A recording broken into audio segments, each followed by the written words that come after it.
안녕하세요. 한하수 목사입니다. 한 주간 잘 지내셨나요? 오늘은 말씀반 10주차 양육 진행되는데요. 신약의 역사서 그리고 서신서에 관해서 양육을 하고자 합니다. 크게 두 가지로 말씀드리겠습니다.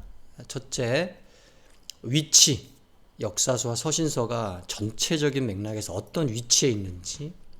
두 번째, 내용, 딱 두 가지입니다. 위치와 내용. 하나씩 보도록 하죠. 위치부터 말씀드리겠습니다.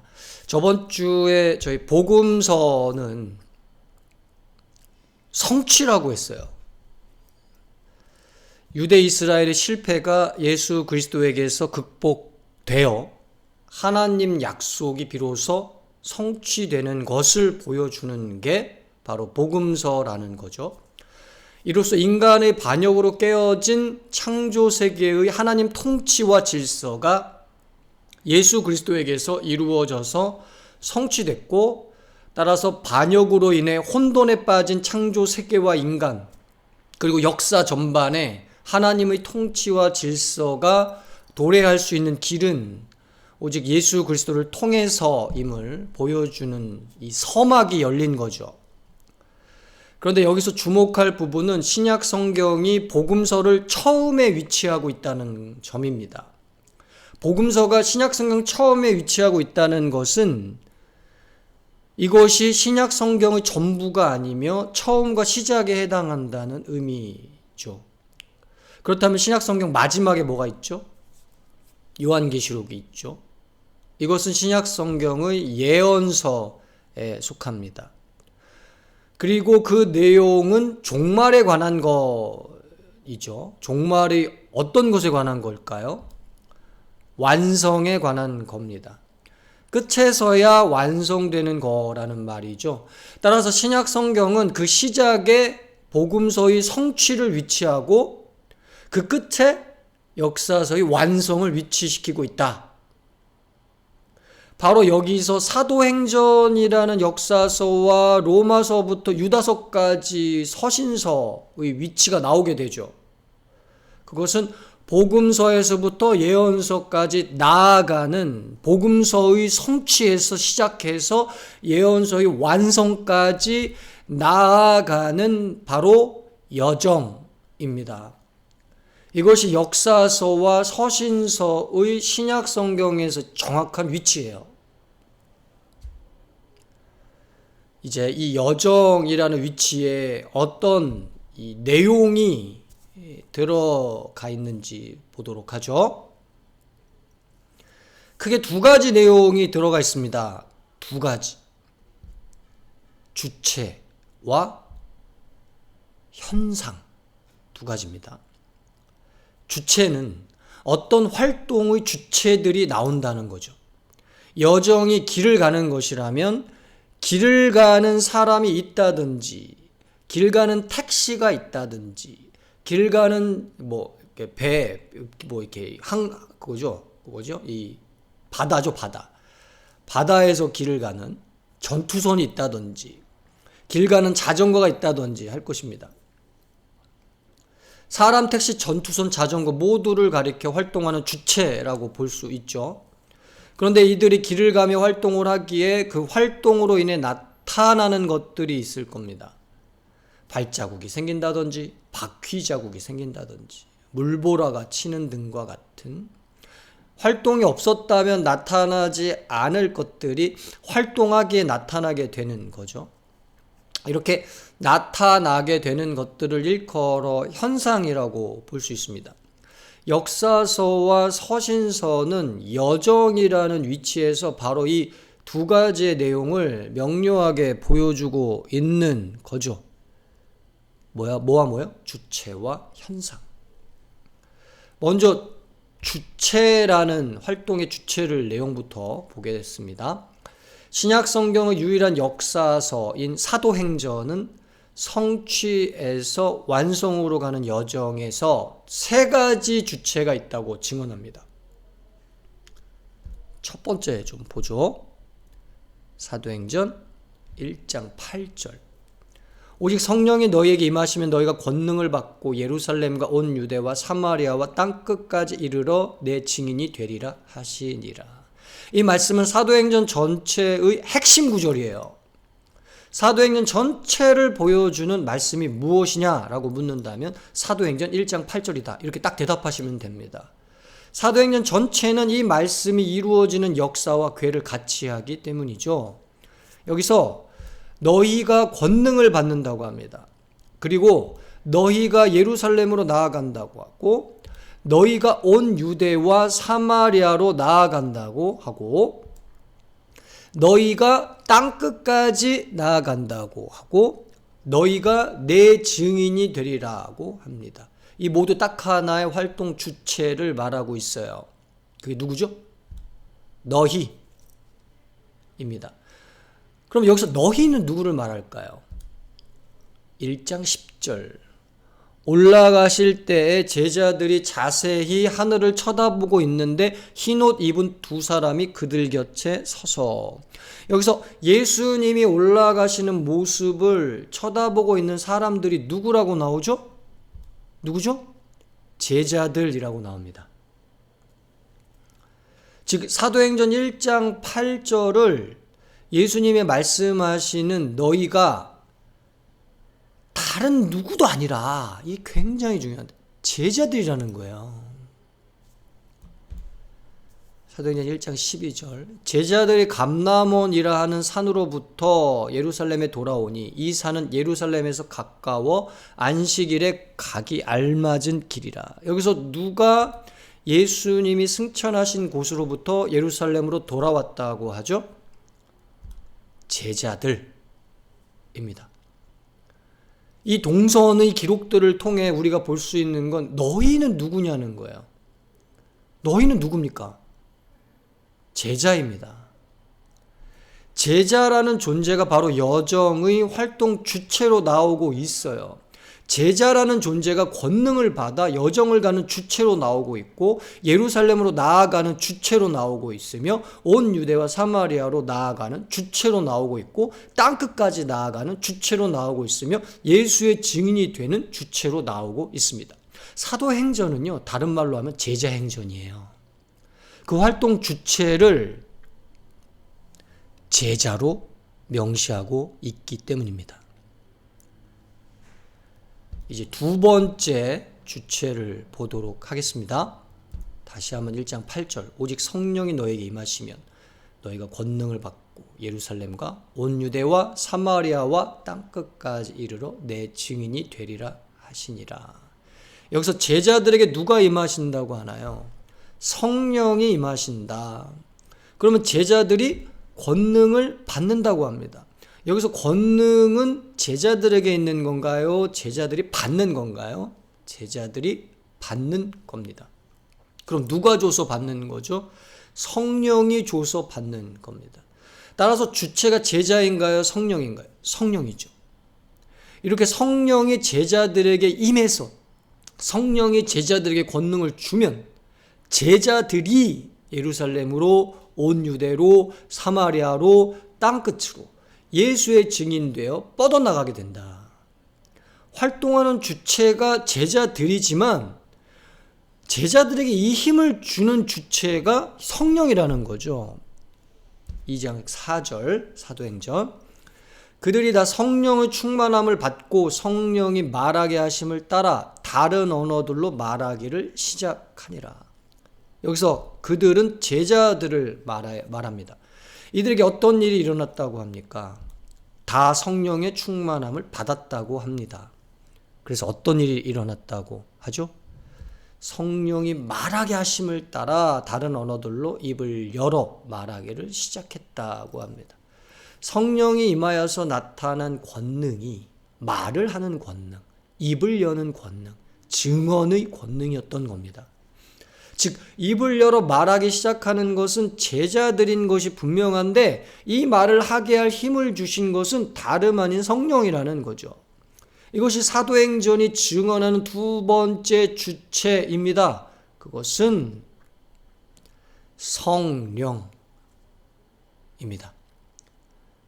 그래서 사도행전을 제자행전으로만 부르지 않고요. 성령행전이라고 부르는 것은 바로 이런 연유 때문이죠. 이제 세 번째 주체를 보겠습니다. 사도행전 2장 14절. 베드로가 11사도와 함께 서서 소리를 높여 이르되 유대인들과 예루살렘에 사는 모든 사람들 이 일을 너희로 알게 할 것이니 내 말에 귀를 기울이라. 성령이 제자들에게 임한 후 베드로가 처음 한 일이 나옵니다. 그것은 소리를 높여 이른 것입니다. 이것을 사도행전에서는 베드로의 오순절 설교라고 부르는데요. 즉 베드로가 예루살렘에 사는 유대인들에게 하나님의 말씀을 전한 거죠. 사도행전 2장 41절. 그 말을 받은 사람들은 세례를 받음에 이날의 신도의 수가 3,000이나 더하더라. 여기서 베드로를 통해 전해진 하나님 말씀을 받은 사람들이 어떻게 했다고 나오나요? 세례를 받았다고 합니다. 예수를 그리스도로 받아들이기로 하고 영혼의 도장을 찍었다는 거죠. 사도행전 2장에서 나오는 이 두 말씀은 굉장히 중요합니다. 왜일까요? 이게 교회이기 때문이에요. 베드로를 통해 전해진 하나님의 말씀, 그리고 그 말씀을 통해 회심한 사람들의 세례, 이 말씀과 세례가 교회이기 때문입니다. 역사상 교회란 무엇인가라는 질문에 많은 논쟁이 있었는데 사도행전의 대답은 말씀과 세례다. 딱 대답하는 거죠. 말씀과 세례가 있는 곳, 바로 거기에 교회가 있다. 이겁니다. 그렇게 신도의 수가 3,000이나 더해져서 사도행전 최초의 초대교회인 예루살렘 교회가 탄생하게 됩니다. 이것이 사도행전이 증언하는 세 번째 주체입니다. 그것은 교회입니다. 사도행전에는 성령이 활동하고 제자가 활동한 결과로 교회가 세워지고 그 교회가 활동하는 모습을 보여줍니다. 그렇게 예루살렘 교회가 세워지고 안디옥 교회가 세워지고 에베소 지역 교회, 데살로니가 교회, 고린도 교회, 골로새 교회를 넘어 로마 교회까지 세워지면서 교회가 활동 주체로 뻗어나가는 거예요. 이렇게 신약 성경의 역사서인 사도행전에서는 제자, 성령, 교회라는 활동 주체를 그 내용으로 하고 있습니다. 이제 두 번째 내용을 넘어가서요, 현상을 보도록 하겠습니다. 신약 성경의 역사서와 서신서에서는 성취에서 완성으로 나아가는 여정에 두 가지 현상이 끊임없이 나타난다고 증언해요. 먼저 첫 번째 현상을 보도록 하겠습니다. 사도행전 1장 8절. 오직 성령이 너희에게 임하시면 너희가 권능을 받고 예루살렘과 온 유대와 사마리아와 땅끝까지 이르러 내 증인이 되리라 하시니라. 여기서 성령과 제자의 활동 주체를 통해 어떤 현상이 일어나나요? 예루살렘으로 나아갑니다. 온 유대로 나아가요. 사마리아로 나아갑니다. 땅끝까지 나아갑니다. 이것은 예루살렘에만 머문 것이 아닙니다. 유대에만 머문 것도 아닙니다. 사마리아에만 머문 것도 아닙니다. 땅끝까지 나아가는 겁니다. 어떤 현상이 일어나는 거죠? 뻗어나가는 확장이 나타나는 거죠. 그렇다면 이 확장이 어떻게 일어나는가? 사도행전 2장 5절. 그때 경건한 유대인들이 천하 각국으로부터 와서 예루살렘에 머물러 있더니, 여기서 천하 각국으로부터 예루살렘으로 왔다고 합니다. 천하 각국은 어디를 말할까요? 사도행전 2장 9절부터 11절. 우리는 바데인과 메데인과 엘람인과 또 메소보다미아, 유대와 갑바도기아, 본도와 아시아, 부르기아와 밤빌리아, 애굽과 및 구레네에 가까운 리비아 여러 지방에 사는 사람들과 로마로부터 온 나그네 또 곧 유대인과 유대교에 들어온 사람들과 그레데인과 아라비아 사람들이라. 우리가 다 우리의 각 언어로 하나님의 큰 일을 말함을 듣는도다 하고, 이게 천하 각국으로부터 온 사람들입니다. 페르시아인들로부터 시작해서 아라비아인들까지 말합니다. 여기서 중요한 건 방향이에요. 지도를 잠깐 보죠. 이 지도를 보면 천하 각국의 사람들이 예루살렘으로 오는, 쭉 예루살렘으로는 이거 뭐예요? 방향을 볼 수 있습니다. 이것은 중심으로 향하죠. 구심력이라고 볼 수 있어요. 그 힘이 예루살렘이라는 이 구의 중심을 향하기 때문입니다. 그런데 이렇게 모였던 힘이 이제 어떻게 되는가? 다음 지도를 보도록 하면요. 여기서는 유대를 향해 나아가고요. 예루살렘에서 유대를 향해 나아가고, 그 위에 이게 사마리아인데 사마리아를 향해 나아가는 모습이 보입니다. 유대 쪽은요, 베드로를 통해 나아가는 거고요. 사도행전에 이 기록이 돼 있고요. 사마리아는 빌립이라는 사도를 통해, 제자를 통해 나아가는 겁니다. 베드로도 제자, 빌립도 제자, 둘 다 제자예요. 이걸 보면 사도행전에서 제자인 교회의 사도들은 그 지위가 중요한 사람들이 결코 아니었습니다. 대신 그 기능이 중요한 사람들이었습니다. 이들은 복음의 진보와 구원의 전진을 위해서 장벽을 깨뜨리는 기능을 했기 때문입니다. 이게 제자예요. 예루살렘이라는 장벽을 넘어 유대로 넘어가고, 유대라는 장벽을 넘어 사마리아로 넘어가는 사람들, 이 사람들이 제자였고 교회의 사도라고 불렀다는 거죠. 그런데 복음의 진보는 여기서 멈추지 않았습니다. 다음 지도를 보죠. 이것은 사도행전 13장부터 나오는 바울의 1차 전도 여행입니다. 바울의 1차 사마리아를 넘어서 안디옥으로 이제 북부로 올라가죠. 안디옥으로. 이 안디옥에서 또 안디옥을 넘어 서쪽을 향해, 이게 남부 갈라디아 지역인데요. 남부 갈라디아 지역까지 뻗어나갑니다. 다음 지도를 또 볼까요?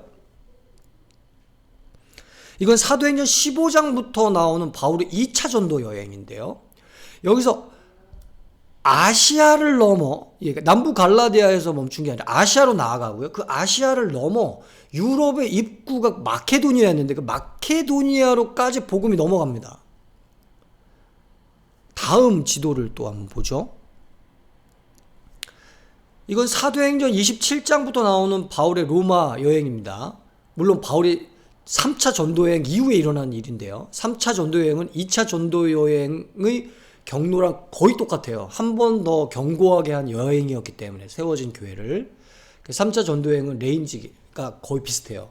근데 이제 마지막 로마 여행이 이제 이 사도행전 27장부터 나오는데, 바울은 이 3차 전도여행까지 마치고 로마 여행을 통해서 마게도니아를 넘어서 로마로까지 간다는 거죠. 로마로까지 넘어가는 거예요. 이 넘어감, 나아감과 이 넘어감이 보이십니까? 지금까지 지도를 정리를 해보면요, 제자들의 초기 사역부터 바울의 전도여행을 통해 복음은 예루살렘으로부터 쭉 로마로까지 쭉 뻗어나가게 된다 이거죠. 즉 예루살렘으로 모였던 힘이 예루살렘 밖으로 뻗어나가는 것을 보여주는 겁니다. 구의 중심을 향한 구심력이 구의 외부를 향한 원심력으로 뻗어나가는 거죠. 이것이 사도행전에서 보여주는 확장이 일어나는 방식입니다. 확장은 구심력에서 원심력으로 향하는 현상입니다. 중심으로 힘을 모아 밖을 향해 폭발적으로 뻗어나가는 현상이고요. 유대적인 뿌리에서 이방 세계로 뻗어나가는 구원의 전진 현상인 거죠. 이것이 제자와 성령과 교회라는 활동의 주체로 인해 나타나는 첫 번째 중요한 현상이에요. 그건 확장입니다. 확장. 이제 두 번째 현상을 보겠습니다. 이것은 서신서 전반에 걸쳐 나오는 현상이기 때문에 서신서를 전체적으로 좀 살펴보겠습니다. 신약 성경에는 사도행전 이후에 21개의 서신서, 편지들이죠. 편지들로 이루어진 서신서가 나옵니다. 여기에는 로마서, 고린도전서, 고린도후서, 갈라디아서, 에베소서, 빌립보서, 골로새서, 데살로니가전서, 데살로니가후서, 디모데전서, 디모데후서, 디도서, 빌레몬서, 히브리서, 야고보서, 베드로전서, 베드로후서, 요한일서, 요한이서, 요한삼서, 유다서가 있습니다. 이 중에 바울이 쓴 편지가 로마서부터 빌레몬서까지 이게 바울이 쓴 편지인데요. 바울이 쓴 편지. 총 13권으로 바울서신이라고 하고요. 나머지 8권, 히브리서부터 유다서까지는 수신자가 불분명해서 어떤 특정한 공동체에 전해진 것 같다고 해서 8권의 공동서신이라고 부릅니다. 그런데 이 모든 21개의 편지들에는 딱 하나의 공통점이 있는데 그건 바로 상황입니다. 로마서부터 유다서까지 그 어떤 편지들도 진공 상태에 쓰여진 편지들이 없습니다. 이들은 모두 교회에 보낸 편지들이면서 동시에 어떤 상황으로 인해 보낸 편지들이었다는 거죠. 그러면 이 상황들에 대해 어떻게 한 걸까요? 바울 서신부터 좀 보도록 하죠. 로마서 15장 1절. 믿음이 강한 우리는 마땅히 믿음이 약한 자의 약점을 담당하고 자기를 기쁘게 하지 아니할 것이라. 여기서 두 부류의 사람들이 나옵니다. 하나는 믿음이 강한 우리이고 또 하나는 믿음이 약한 자입니다. 이걸 왜 언급할까요? 이것이 로마 교회가 처한 상황이었기 때문입니다. 로마 교회는 유대 그리스도인들과 이방 그리스도인들 사이의 신앙적 격차가 상당히 있었습니다. 신앙적으로 약한 사람들이 있었고 동시에 신앙적으로 강한 사람들도 있었던 거죠. 이런 상황에 대해 바울은 어떻게 했나요? 로마서라는 편지를 보내서 어떻게 대응해야 하는지를 알려주는 겁니다. 고린도전서 1장 11절 12절. 내 형제들아 글로웨의 지편으로 너희에 대한 말이 내게 들리니 곧 너희 가운데 분쟁이 있다는 것이라. 내가 이것을 말하거니와 너희가 각각 이르되 나는 바울에게, 나는 아볼로에게, 나는 게바에게, 나는 그리스도에게 속한 자라 한다는 것이니. 여기서 너희 가운데 분쟁이 있다는 것을 말합니다. 그 분쟁은 나는 바울에게 속했고 나는 아볼로에게 속했고 나는 게바, 이 베드로죠. 베드로에게 속했고 나는 그리스도에게 속했다는 내부 분열임을 보여줍니다. 고린도 교회는 심각한 내부 분열이 있었던 것입니다. 이 상황에 대해 바울은 어떻게 했나요?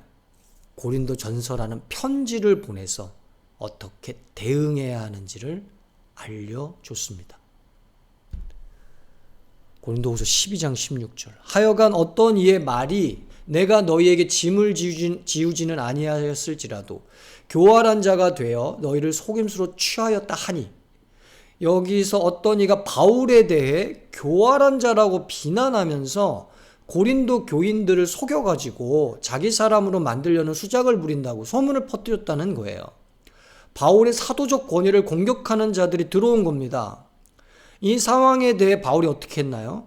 고린도 후서라는 편지를 다시 보내서 이에 대해 적극적으로 대응한 거죠. 갈라디아서 1장 6절. 그리스도의 은혜로 너희를 부르신 이를 이같이 속히 떠나 다른 복음을 따르는 것을 내가 이상하게 여기노라. 여기서 바울은 갈라디아 교회가 너희가 그리스도의 복음을 속히 떠나 다른 복음을 따르고 있다고 그 상황을 언급합니다. 갈라디아 교회에 복음을 왜곡하는 율법주의자들이 들어온 겁니다. 이 상황에 대해 바울이 어떻게 했나요? 갈라디아서라는 편지를 보내서 대응한 겁니다. 에베소서 1장 22, 23절 또 만물을 그의 발 아래에 복종하게 하시고 그를 만물 위에 교회의 머리로 삼으셨느니라. 교회는 그의 몸이니 만물 안에서 만물을 충만하게 하시는 이의 충만함이니라. 여기서 바울은 그리스도가 교회의 머리라고 하고요. 교회는 그리스도의 몸이라고 하면서 교회가 창조 세계에 하나님의 통치를 충만하게 임하게 하는 통로라는 것을 알려주고 있습니다. 교회가 뭔지, 교회가 뭐 그렇게 중요한 것인지, 교회론에 흔들리는 이 에베소 지역의 교회들에게 교회의 비밀을 깊이 있게 알려주면서 그들의 상황에 대응해주고 있는 거죠. 빌립보서 3장 2절 개들을 삼가고 행악하는 자들을 삼가고 몸을 상해하는 일을 삼가라. 여기서 바울은 개들을 삼가라고 하며 행악하는 자들을 삼가라고 합니다. 유대교와 초기 기독교 세계에서 개는 사람과 친한 동물이 아니라 악을 행하는 사람들에 대한 은유로 사용되는 동물이었어요. 여기서도 그런 사람들을 말합니다. 그런 사람들이 빌립보 교회에 들어왔다는 거예요. 이 상황에 대응하기 위해 이 빌립보서 편지를 써 보낸 겁니다. 골로새서 2장 8절 누가 철학과 헛된 속임수로 너희를 사로잡을까 주의하라.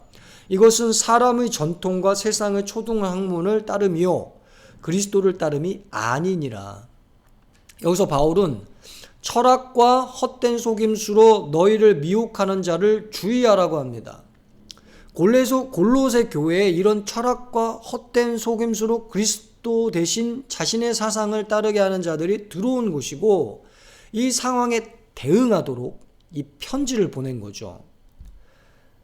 데살로니가 전서 3장 2절 3절 우리 형제 곧 그리스도의 복음을 전하는 하나님의 일꾼인 디모데를 보내노니 이는 너희를 굳건하게 하고 너희 믿음에 대하여 위로함으로 아무도 이 여러 환난 중에 흔들리지 않게 하려 함이라.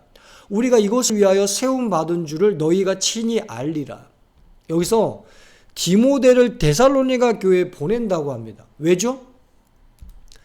이 여러 환난 중에 흔들리지 않게 하려고 디모데와 이 편지를 보낸 겁니다. 환난 중에 흔들리는 데살로니가 교회의 상황에 대해 이 편지로 대응하고 있다는 거죠. 데살로니가 후서 2장 2절 영으로나 또는 말로나 또는 우리에게서 받았다는 편지로나 주의 날이 이르렀다고 해서 쉽게 마음이 흔들리거나 두려워하거나 하지 말아야 한다는 것이라.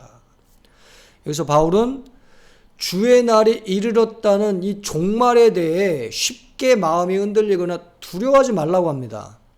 데살로니가 교회가 종말이 가까웠다는 말에 마음과 일상이 흔들리는 상황 속에서 어떻게 대응해야 하는지를 이 편지로 적어 보낸 거죠. 디모데전서 3장 14, 15 내가 속히 내게 가기를 바라나 이것을 내게 쓰는 것은 만일 내가 지체하면 너로 하여금 하나님의 집에서 어떻게 행하여야 할지를 알게 하려 함이니 이 집은 살아계신 하나님의 교회요 진리의 기둥과 터니라.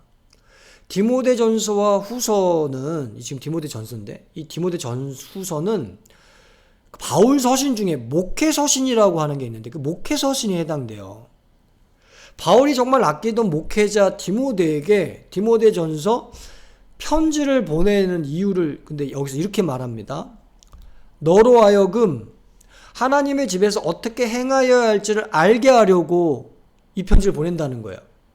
하나님의 집은 디모데가 목회하고 있던 교회를 가리키며 이 목회의 상황 속에서 어떻게 대응해야 하는지 알려주고자 이 편지를 쓴 것입니다. 디모데후서 1장 8절 그러므로 너는 내가 우리 주를 증언함과 또는 주를 위하여 갇힌 자 된 나를 부끄러워하지 말고 오직 하나님의 능력을 따라 복음과 함께 고난을 받으라. 여기서 디모데 후서를 통해 다시 편지를 보낸 이유가 나옵니다. 그것은 복음과 함께 고난을 받으라는 격려 때문입니다. 즉 디모데는 목회 중에 큰 고난을 경험하는 상황이었는데 이 상황 속에서 잘 대응할 수 있도록 디모데 후서라는 편지를 또 보낸 거죠. 디도서 1장 5절 내가 너를 그레데에 남겨둔 이유는 남은 일을 정리하고 내가 명한 대로 각 성의 장로들을 세우게 하려 함이니. 디도서 역시 디도라는 목회자에게 보내는 목회서신인데 이 편지는 디도가 그레데라는 지역에서 목회를 할 때 그 목회적 상황에서 어떻게 대응해야 하는지, 사람을 어떻게, 어떤 사람을 세워야 되는 것인지 그거를 적어서 보낸 겁니다. 빌레몬서 1장 10절 갇힌 중에서 낳은 아들 오네시모를 위하여 내게 간구하노라. 여기서 갇힌 중이라는 건 바울이 지금 감옥에 갇혀 있는 걸 말합니다. 바울 서신 중에 아까 전에 목회 서신 말고 에베소서, 빌립보서, 골로새서, 빌레몬서, 앳빌골몬 이렇게 얘기하는데 이 네 편지는 감옥에서 쓴 편지라고 해서 옥중서신이라고 부르는데 빌레몬서에서는 이 상황이 나와 있는 거죠. 그런데 그 감옥에서 전도하여 복음을 받아들인 오네시모라는 종이 있었는데 이 사람을 위해서 한 가지 간구의 편지를 써보낸 겁니다. 무슨 간구? 1장 16절 빌레몬서 이후로는 종과 같이 대하지 아니하고 종 이상으로 곧 사랑받는 형제로 둘 자라 내게 특별히 그러하거든 하물며 육신과 주 안에서 상관된 내게랴. 오네시모라는 종을 이제는 종으로 받아들이지 말고 사랑받는 형제로 받아달라고 그 주인, 이 오네시모의 주인이 이제 빌레몬이었는데 이 빌레몬에게 간구의 편지를 보낸 거죠. 여기까지 바울 서신입니다. 이 모두를 보면 그 교회와 개인과 목회자에게 특별한 상황들이 있었고 그에 따른 대응을 위해 편지를 쓰고 있는 거죠. 이제 공동서신 8권을 좀 보죠. 히브리서 10장 39절 우리는 뒤로 물러가 멸망할 자가 아니요 오직 영혼을 구원함에 이르는 믿음을 가진 자니라. 여기서 히브리서 발신자는 수신자인 유대인 그리스도인들에게 우리가 뒤로 물러가 멸망할 자가 아니라고 합니다. 왜 이런 말을 할까요? 유대인 그리스도인들이 기독교 신앙을 버리고 보다 안전하고 압박감을 덜 받는 유대교로 되돌아가려는 유혹을 받고 있기 때문이죠. 지금이 힘들고 과거가 편하면 언제나 과거의 삶으로 되돌아가게 하는 유혹이 있다는 겁니다. 이런 상황 속에 어떻게 대응해야 하는지를 알려주려고 이 편지를 쓰는 거예요. 야고보서 2장 26절 영혼 없는 몸이 죽은 것 같이 행함이 없는 믿음은 죽은 것이니라. 여기서 야고보는 행함이 없는 믿음은 죽은 것이라고 하면서 자신의 수신자들인 유대 그리스도인들에게 실천적인 신앙을 그 대응책으로 말해주고 있습니다. 왜?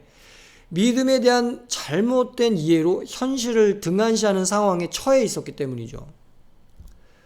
베드로전서 4장 16절 만일 그리스도인으로 고난을 받으면 부끄러워하지 말고 도리어 그 이름으로 하나님께 영광을 돌리라. 여기서 베드로는 소아시아 북부의 그리스도인들에게 그리스도인으로 고난을 받으면 부끄러워하지 말라고 합니다. 그리스도인이 아니었으면 받지 않았을 고난을 받게 된 것이 이들의 상황이었다는 거죠. 그래서 이런 고난 속에 어떻게 대응해야 하는지를 이 베드로전서를 써서 보낸 겁니다. 베드로후서 2장 1절 그러나 백성 가운데 또한 거짓 선지자들이 일어났었나니 이와 같이 너희 중에도 거짓 선생들이 있으리라. 그들은 멸망하게 할 이단을 가만히 끌어들여 자기들을 사신 주를 부인하고 임박한 멸망을 스스로 취하는 자들이라. 여기서 주를 부인하는 거짓 선지자들과 거짓 선생들이 너희 중에 들어왔다고 합니다. 그래서 이들에 대해 잘 대응할 수 있도록 베드로 후서를 써보낸 거죠. 요한 1서 4장 3절. 예수를 시인하지 아니하는 영마다 하나님께 속한 것이 아니니 이것이 곧 적 그리스도의 영이니라. 오리라 한 말을 너희가 들었거니와 지금 벌써 세상에 있느니라. 여기서 요한은 예수를 시인하지 않는 영을 말합니다. 이것은 예수님이 육체로 오신 것을 받아들이지 않는 사람들을 말하죠.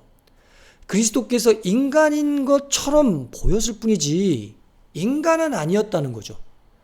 이런 사람들이 요한이 편지를 보내는 교회에 있었고 이에 대해 잘 대응할 수 있도록 편지를 보낸 겁니다. 요한 2서 1장 7절. 미혹하는 자가 세상에 많이 나왔나니 이는 예수 그리스도께서 육체로 오심을 부인하는 자라. 이런 자가 미혹하는 자요 적 그리스도니. 여기서 미혹하는 자가 세상에 많이 나왔다는 것은 요한 1서에 그 나왔던 예수의 인성을 부인하는 자들이 자기들만 그렇게 믿고 사는 것이 아니라 여기저기 순회하고 돌아다니며 자신들의 잘못된 신념을 진리인 양 퍼뜨리고 다녔다는 겁니다. 이런 순회 전도자들로 인해 초기 복음에 충실했던 사람들이 혼란에 빠지기 시작한 거죠. 요한은 이런 상황에 대응하도록 이 편지를 써보냈습니다. 요한 3서 1장 7절 8절. 이는 그들이 주의 이름을 위하여 나가서 이방인에게 아무것도 받지 아니함이라. 그러므로 우리가 이 같은 자들을 영접하는 것이 마땅하니 이는 우리로 진리를 위하여 함께 일하는 자가 되게 하려 함이라. 여기서 요한은 주의 이름을 위하여 나간 자들을 언급합니다. 이들은 요한의 교회로부터 파송을 받은 사람들을 말하죠. 이들도 좀 전에 요한 1서와 2서에서 봤던 것처럼 거짓 순회 전도자들과 마찬가지로 순회 여행을 다녔는데 이들 건전한 순회 설교자들에게는 환대가 필요했습니다. 그래서 이와 같은 자들을 영접하여 진리를 위해 함께 일하는 자가 되도록 이 편지를 써서 가이오라는 개인에게 보낸 거죠. 마지막으로 유다서 1장 4절. 이는 가만히 들어온 사람 몇이 있습니다. 그들은 옛적부터 이 판결을 받기로 미리 기록된 자니 경건하지 아니하여 우리 하나님의 은혜를 도리어 방탕한 것으로 바꾸고 홀로 하나이신 주제 곧 우리 주 예수 그리스도를 부인하는 자니라. 유다서를 쓴 유다는 여러분 가롯 유다가 아닙니다. 이 유다는 예수님의 형제 유다를 말해요. 유다가 이 편지를 쓴 건 편지를 받는 교회 내에 가만히 들어온 몇 사람들 때문인데 이 사람들은 악한 생활 방식을 통해서 우리 주 예수 그리스도를 부인하는 자라고 비판합니다. 그리고 이에 대해 어떻게 대응할지를 편지에 써서 보낸 거죠. 지금까지 공동서신 8권을 통해서도 모든 교회마다 특별한 상황들이 있었고 그에 따른 대응을 위해 편지를 쓰고 있는 걸 볼 수 있습니다. 이렇게 바울 서신과 공동 서신이라는 서신서 전반을 통해 나타나는 현상은 딱 하나인데요. 그것은 뭐죠? 대응입니다. 바울 서신도 공동 서신도 특정한 상황에 처해진 교회에게 그 상황에 구체적으로 어떻게 대응해야 하는지를 알려주기 위해서 편지를 보냈다 이 말이죠. 이것은 단순히 이론적인 내용으로만 이루어진 것도 아니고요. 또한 실천적인 내용으로만 이루어진 것도 아니고요. 이론적이면 신학적이면서 또 실천적인 내용을 가지고 대응하도록 교회를 무장시키는 역할을 했습니다. 이렇게 제자, 성령, 교회라는 활동 주체를 통해 이 여정 중에 나타나는 두 가지 현상은 뭐와 뭐다? 확장과 그 확장에 따르는 대응임을 볼 수 있습니다. 오늘 양육을 정리할게요. 역사서와 서신서의 위치와 내용을 살펴봤어요. 역사서 서신서의 위치는 복음서의 성취에서 예언서의 완성으로 가는 여정이라고 했어요. 이 여정에 두 가지 주요 내용이 있다고 했습니다. 주체와 현상이 그것입니다. 주체는 세 가지 활동 주체가 나온다고 했죠.